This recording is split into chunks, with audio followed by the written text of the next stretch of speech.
આજે 13 જુલાઈ અને સોમવાર. આજના દિવસે દેશભરમાં સોના અને ચાંદીના ભાવમાં ઘટાડો જોવા મળ્યો છે. સવારે માર્કેટ ખુલતા જ થોડો એવો કડાકો થયો હતો.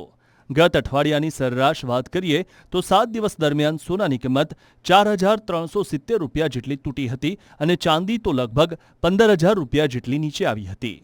ત્યારે વાત કરીએ આજની, તો દેશભરના મોટા શહેરો જેમ કે મુંબઈ, અમદાવાદ, દિલ્હી, કોલકાતા જેવા શહેરોમાં 24 કેરેટ સોનાનો ભાવ 1,44,470 રૂપિયા પ્રતિ 10 ગ્રામ છે અને 22 કેરેટનો ભાવ 1,32,450 રૂપિયા પ્રતિ 10 ગ્રામ છે. આ સાથે ચાંદીની કિંમત પણ જણાવી દઈએ તો 13 જુલાઈના રોજ ઘટાડા સાથે ચાંદીની નવી કિંમત 2,34,900 રૂપિયા પ્રતિ કિલોની આસપાસ પહોંચી ગઈ છે. સૌથી છેલ્લે એ પણ જણાવી દઈએ કે આ ભાવ નેશનલ અને ઇન્ટરનેશનલ માર્કેટના આધારે જણાવવામાં આવે છે. જો કે ઘરેલું માર્કેટની કિંમતમાં ઘણો એવો તફાવત જોવા મળી શકે છે.